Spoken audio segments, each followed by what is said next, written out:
I just would like to tell you a little bit about what called our attention to your article. Sue and I had just Okay. started this this program we're doing through the Mhm. Center on Congregational Spirituality, and the idea of it is trying to get congregations to be doing some different things with worship um, throughout the entire year to build a liturgical calendar so they have some set points where they're going to do something different.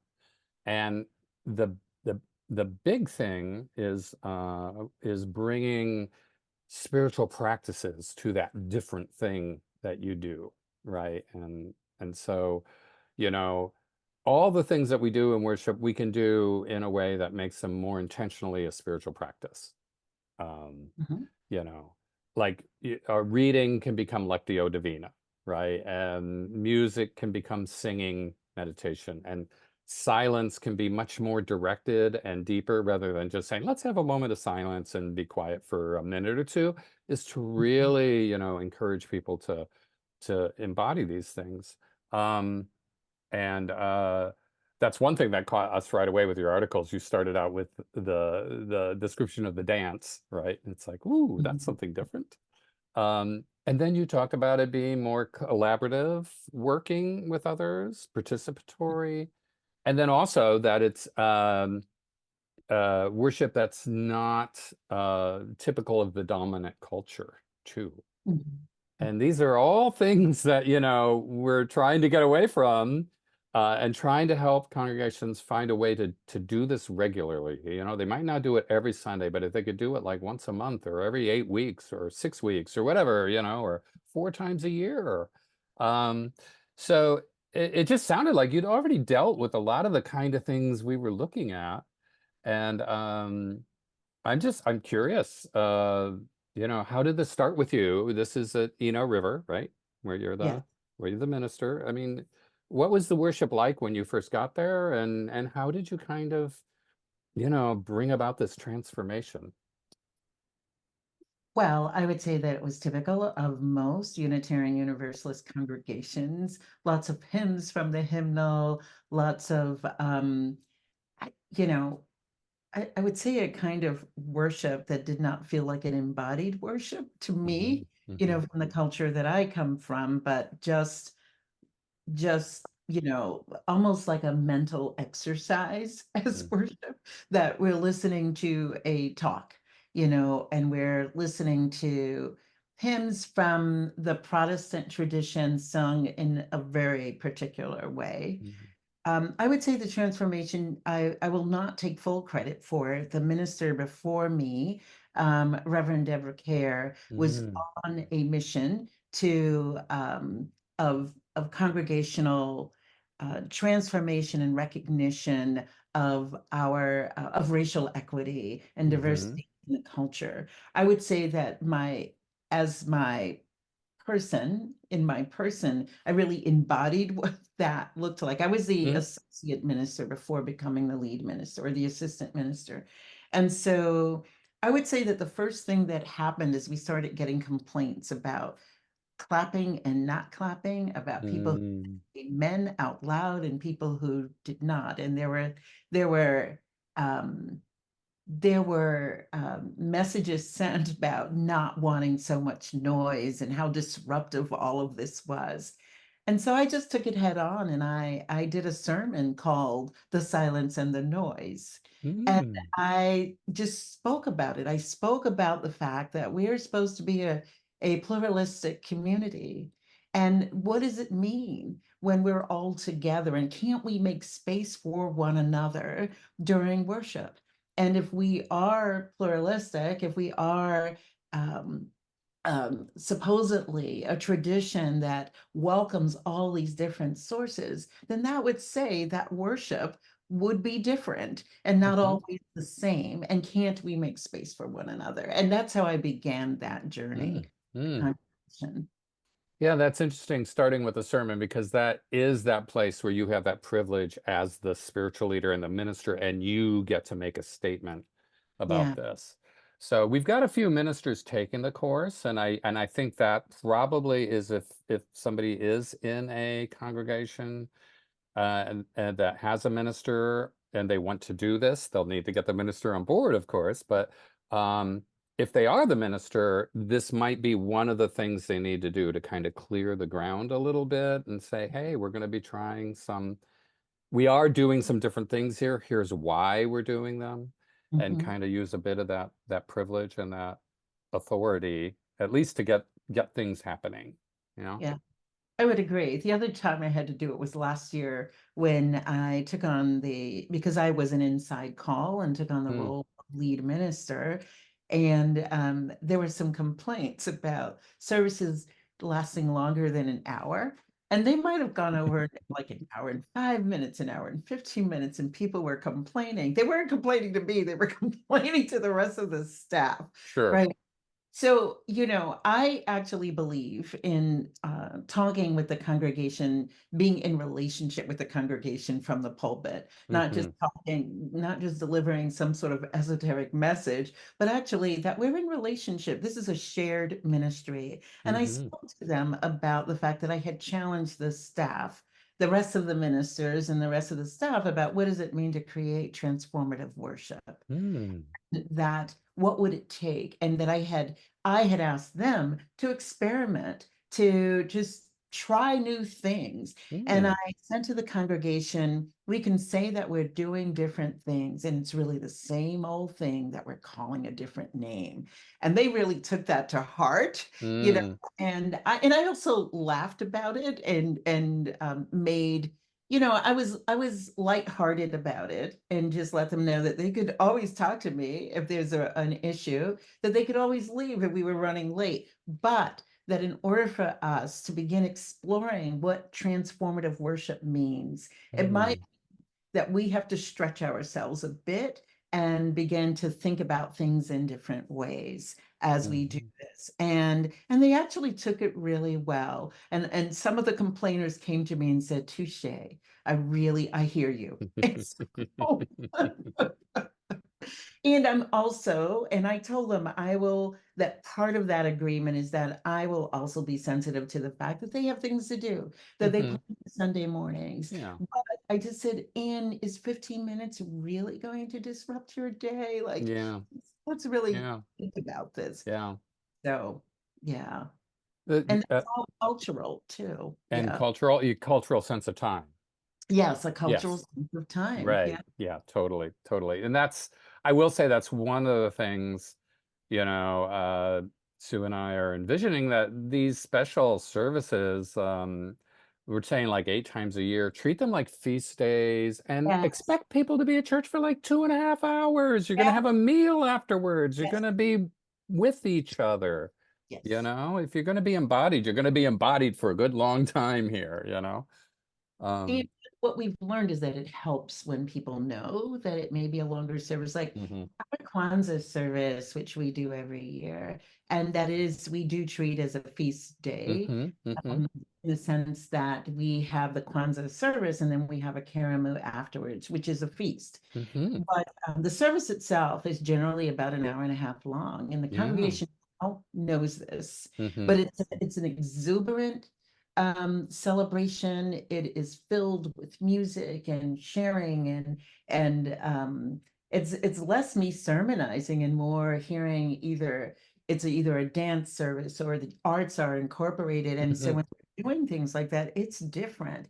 And then we have a full meal Yeah. afterward. Yeah. And it's become one of our highest attended services of the Right. Yes. Yeah. year. Yeah. That's kind of what we're hoping for, to have services like this. Mhm. You can't do it every Sunday, Right. although I know there are some traditions that do have long services every Sunday, but you can't do it every Sunday. But do it frequently enough that people get used to being there for a while. Mhm. And then have, that special meal afterwards or whatever it is, to just kind of extend, the community, the being togetherness Right. of it. Now, Another thing that caught me, my attention when you were speaking a little earlier is you were saying transformational worship. And so I'm just kind of wondering, what's this transformation? I mean, who are you, the whole community, individuals, what's the transformation you're looking for through worship Yeah. like this? One, that we're all being transformed, that we come in one way and we leave Okay. with either thinking or feeling or considering something that maybe we have not considered before, or that we are going deeper in our considerations of this thing. One of the things that some members of the congregation had articulated, we do a survey of the congregation every year, and people we always ask, are you being changed by here at ERF? And sometimes people say yes, sometimes they say no. And I felt that worship, it's like, what is worship that changes us, that we go in and we come out feeling different? What if we as the ministers held that as an intention when we created worship?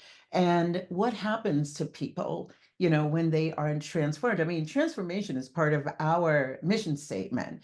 So rather than it just be words, and that's what I meant to the congregation when I alluded to that, like we can call things different names and still do the same old thing and nothing has changed. Really, it's like if we have transformation as part of our mission, what does that really mean? That we have to start by transforming ourselves. And so I always think about not just doing things for the sake of doing them in worship, but that how is that connected with a larger message that we're trying to impart, that people can take home and think about over the week as until they come back again, either the next week or the next time they choose to return.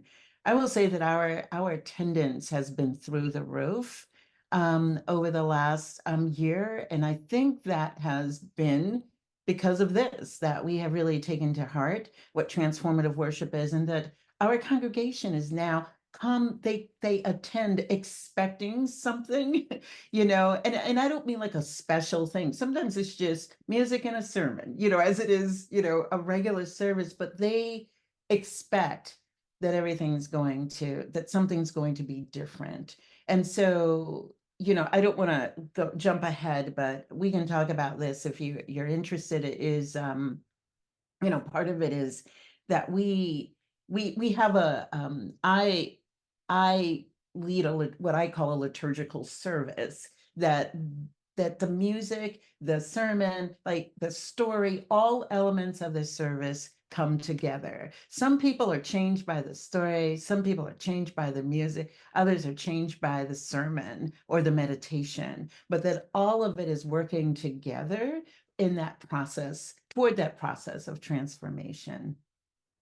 Yeah, that's great. And one of the things that we're trying to emphasize is being thematic throughout the year. If you are using this liturgical year, Mhm. each season it's calling us to a different awareness of ourselves and our environment and each other. And of course, there are things going on in the world that, may need some attention at Mhm. different times. And so that the idea that you're tying it all together, that every element that you have in the service is somehow uh, reinforcing the theme, helping people question the theme. And like you said, is it the story? Is it the music? Is it the message? What part of it? It doesn't matter, right? But it's giving people an opportunity to engage in that the theme. So I really, really appreciate that. That's something we're trying to bring to. Um, so how do you do the planning if you're bringing more people in? I mean, I think you and I, we both, and probably everybody in the course has that picture of a minister in their study, and they're writing their sermon and they're looking through the hymnal, to find the appropriate hymns, and then they turn in the order of service to the administrator, and that's it, right? That's the old way of doing it. So how And do I you? don't do that at all. No, no. So how many people do you work with, and how does that look? What does that look like in your congregation? It's a collaborative process. I Hmm. am very collaborative, and we have a worship team. That worship team consists of, so there are three of us who are ministers Hmm. in the congregation, and our music director. And then we have a cadre of about 14 or so worship associates of all different races and identities. And so our worship associates can sign up. They have access to the worship calendar, which we have planned out over the course of the year. And so they have access to that calendar. And it is thematic because we do use Soul Matters.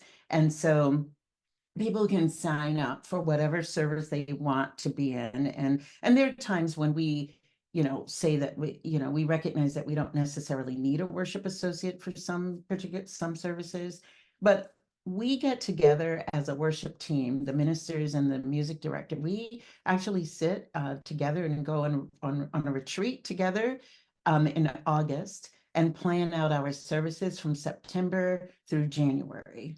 We do the same thing in January, and we plan out our services from January, basically through the summer, because everybody, the ministers go away, and we usually have some other people, lay leaders or visiting ministers. So, and when I say plan, it's not in great detail, but we are discussing the themes, and we have a sense of how we're thinking about the themes. So it's basically a very big brainstorming plan that we're all discussing together.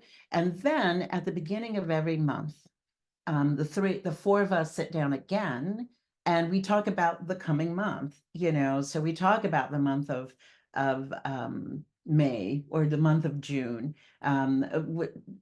which is an exception because most of us are not here in June. But we talk about the month. So we meet at the end of the previous month and we talk about the coming month. And by then, we know who's leading all the worship services on particular dates. The music director has usually begun planning some music.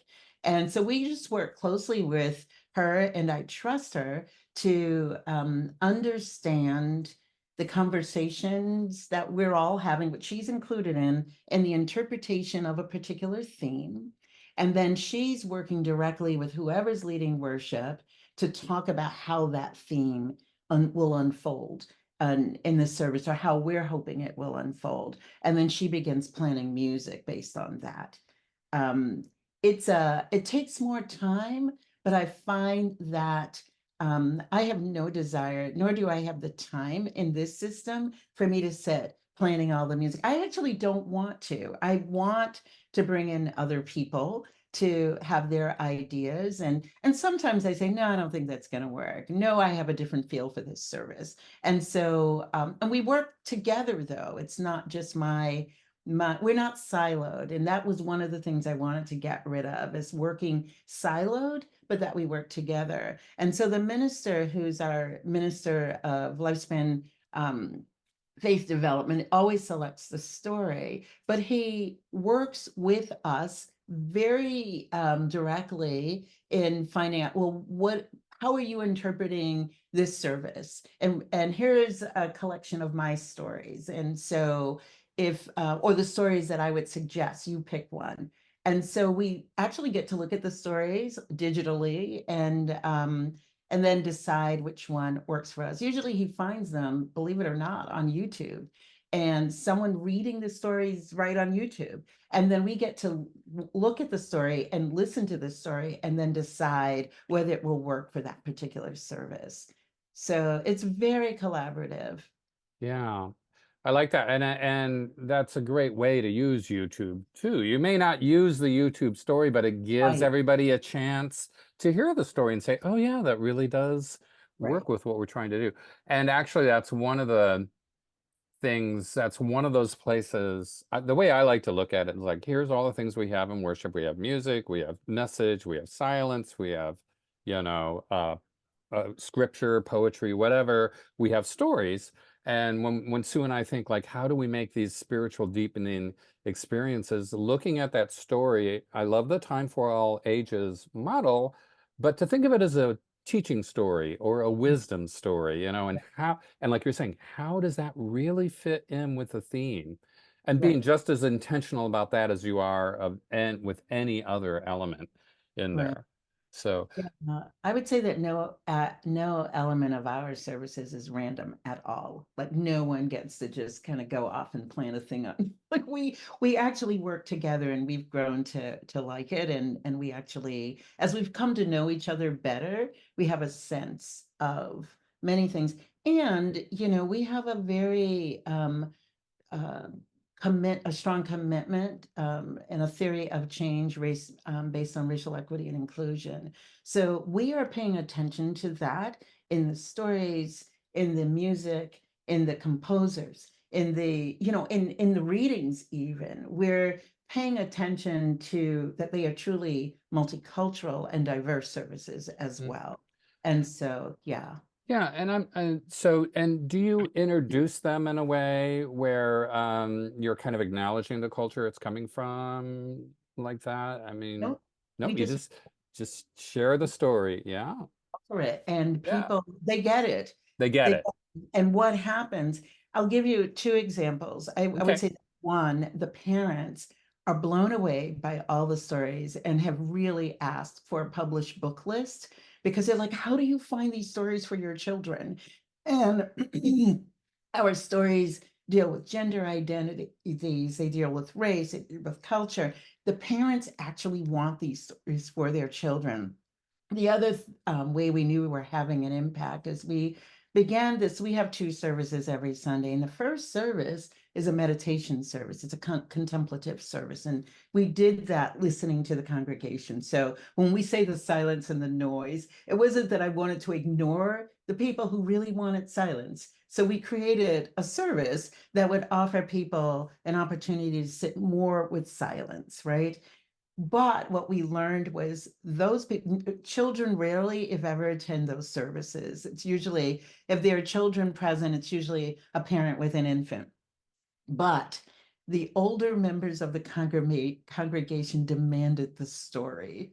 And we watched them as they leaned forward, wanting this story just as the second service does. It has lots of children and families and everybody in the service. And so that's what really spoke to me, that story was very effective for people. There was no need for an explanation. What they marveled at was how much the story mirrored the sermon and that the story really connected them with the sermon or it foreshadowed what the sermon was actually going to be about. So I think those have been two really good outcomes of the story without us doing a lot of explaining. We just Yeah. just offer it. It's just there. Yeah. Well, and that's the creative aspect of worship. When things fit together, you don't need to tell people how they are fitting together. They just do. So Yeah. that's great. Yeah, and thank you about that too, because as I said, that's one of those elements that we're trying to get people to think about more as a teaching thing. And that's such a great example of how it does end up being a teaching thing. Yeah, Uh, for all ages. for all ages, right? It still is for all ages. And Yeah. and I just want to say too about the silence. I don't know if you've seen occasionally on some of our Facebook groups and stuff like that where ministers are, but this controversy about applause after Hmm. music.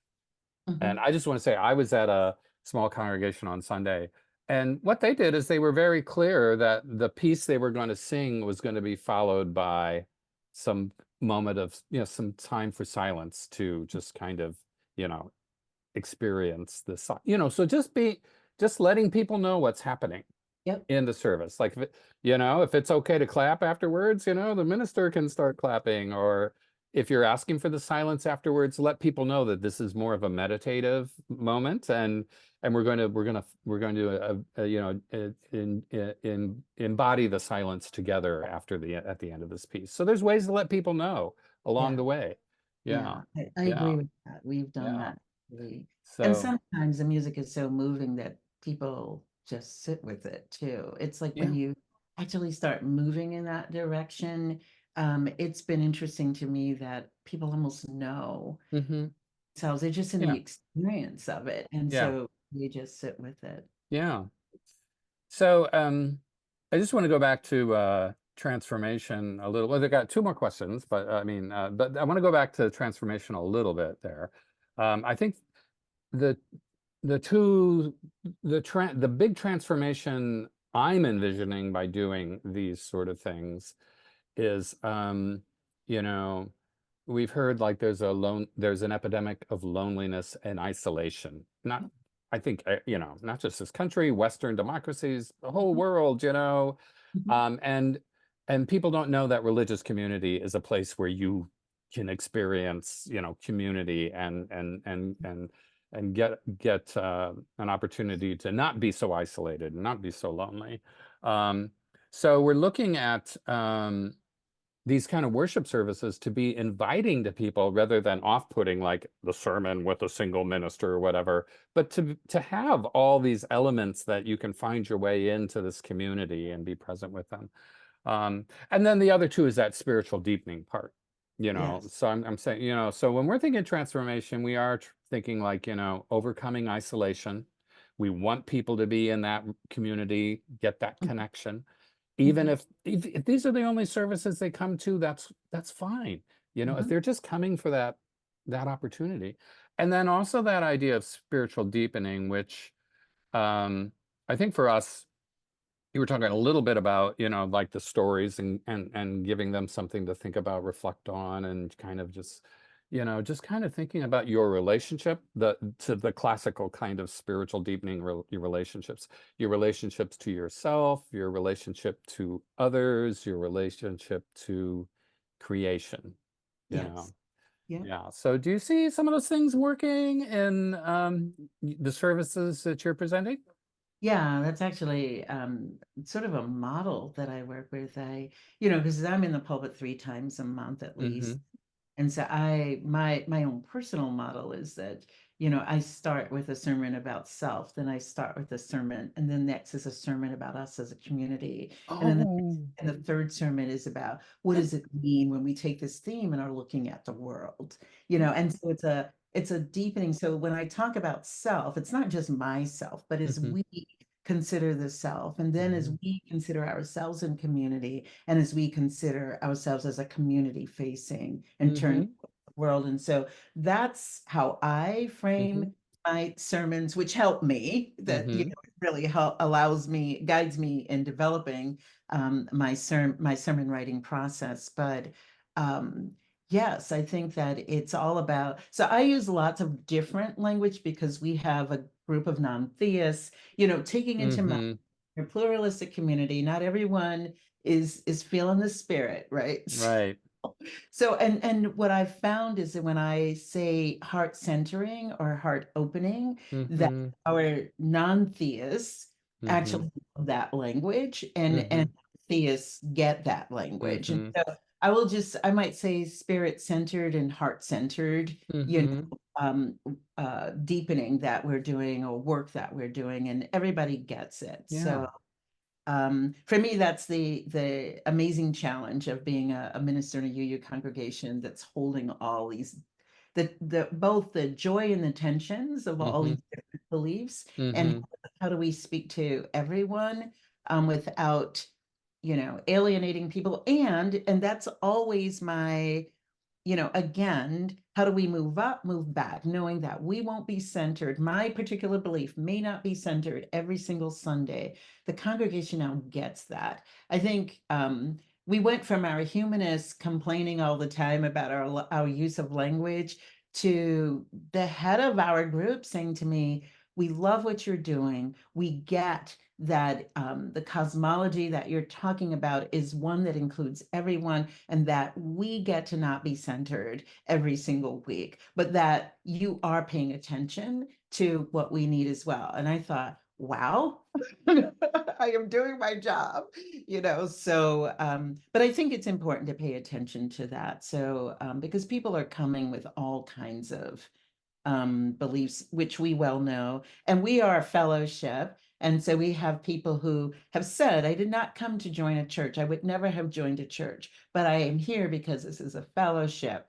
And so we pay attention to things like that just because, I think there's that line between what is what is welcoming, what is radically welcoming of the people who are here, and then what is, might be a little restrictive, and for people to understand that the radical welcome doesn't just come from the pulpit, that it needs to come from them as well. You know?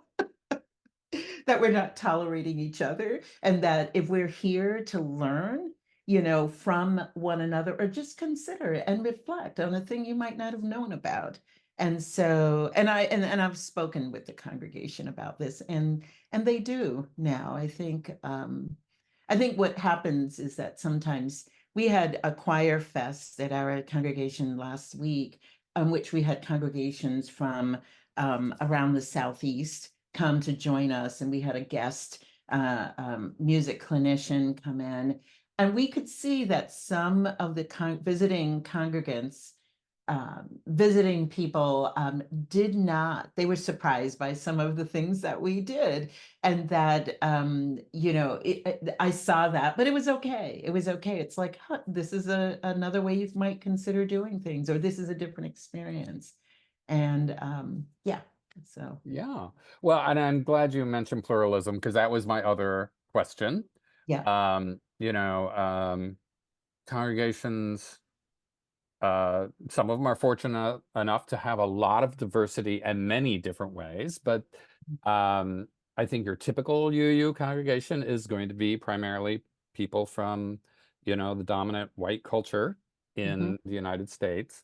Um, and they may not exactly be aware of what pluralism might mean for them in worship. And I think you were getting to that a little bit, like how do you speak to the humanists? How do you speak to the spiritually oriented people? Um, uh, and you were certainly giving some clues about how you do that. I'm just wondering again, just to kind of go back to those worship planning sessions, you Mhm. know, uh, how does that awareness of the pluralism work in there? Just if you can, yeah, Okay, I'll say two things. One, we're a large congregation yeah. that's gifted with the richness of having lots of resources internally. So we actually have what we call sources groups. So we have a Jewish fellowship, we have a Christian fellowship, we have a Buddhist group, we have a pagan group. So we have all of these different groups, and I actually include them in the worship process. That I have said to each of these groups that I don't want you to just meet with one another. I want you to offer a worship service so that the rest of the congregation can come to learn about what your beliefs are, and what it means to engage with some of the things that you're holding in your group. And so I think most of them were very surprised by that. We have a minister that works with them. Some of them are more adept at it than others, but we do have a minister. All of us take turns with working with one of our sources groups. I think the other way that can be done, two other ways it can be done, is Soul Matters is really great at listing all the holidays in the world that are coming up. And so for major holy days that are coming forward, we actually acknowledge them. Now, what I will say to people is that we're not trying to misappropriate traditions. We will not offer tradition that is not ours to offer if we don't have someone here willing to offer it who comes from that faith tradition. But we can name that this holiday and acknowledge that this particular day exists. And maybe there's a song that might be sung by the choir or something, or a story read, but it has to tie in with everything else. We're just very, very, very careful about misappropriation. The other thing that we have done is we have actually invited clergy in from different traditions to be a part of our worship service, or they have come in and maybe offered a prayer, or part of a sermon or a homily or something like that. I think the one time I thought it was very risky was when we had an imam come in and they actually did the call to worship, and they had someone do the call to worship, but everyone was just blown away by it. I thought, okay, this can go really well, or people can get really upset. They did not get upset. People were just deeply, deeply moved. We've had the what is the Shofar? shofar Yeah. sounded during some of the Jewish high holidays only by someone who is legitimately able to sound the shofar.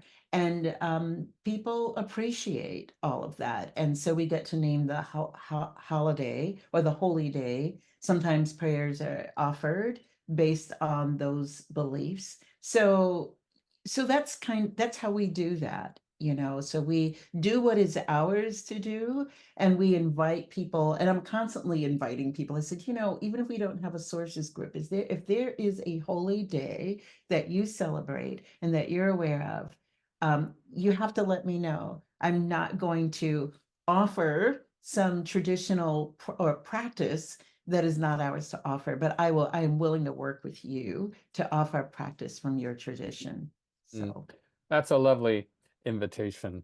Um, and I'm glad you do that. And I could see even a lay-led congregation kind of just sitting down and saying, hey, we know each other. yep. Um, let's just talk about the kind of elements we might want to see in one of these, special services we're doing, and is it does it come around one of your holy days? Is there something that we might want to include? As a way of getting to know each other better too, right? I mean, because that's only going to strengthen the community to do Right. that. But I like that distinction, whether it's yours to do or whether it's something that if you want to acknowledge it, whether you might need to ask somebody to come help you do that, somebody from that tradition. Yeah. Yeah, And people are most often very willing. sure. They appreciate those Yeah. invitations. Well, this is all very exciting. I know you've got a meeting to get to, and I've got the course to get to too. But Right. we're going to share this with the people who are in the course with us right now, and this just adds so much to what Sue and I have been talking about, and what we're hoping people see the possibilities they might be able to see in doing worship this way. At least, like I said, 6, 8 times a year. It doesn't have to be every Sunday, but Mhm. yeah, this has been wonderful, Jacqueline, and it's good to see you, and we're going to share that article with folks too, so they'll just kind of get a Yeah. sense of what's going on there. But I love it. I think it's really, I wish more congregations could be approaching worship this way, and that's one of our dreams. So, Well, I will say that inviting members of the community in hmm allows them to learn about Unitarian Universalism as well. People hmm are often surprised that they did not know we existed when we, hmm invite in dancers or invite in, hmm jazz musicians or, other hmm people who would not know us otherwise.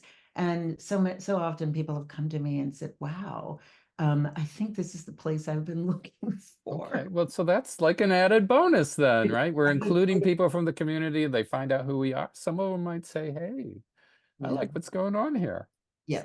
Yeah. yeah, So anyway, excellent. well, thank you Okay. for Well, thank inviting you. me here. Well, and thank you for making time. This has been just wonderful. So good to see you. And I hope we'll see you again soon. If you are able to join us for some of the classes, that would be fantastic. So, Okay. all Thanks so much. right. All right. Thank All you, right. Take Jacqueline. care.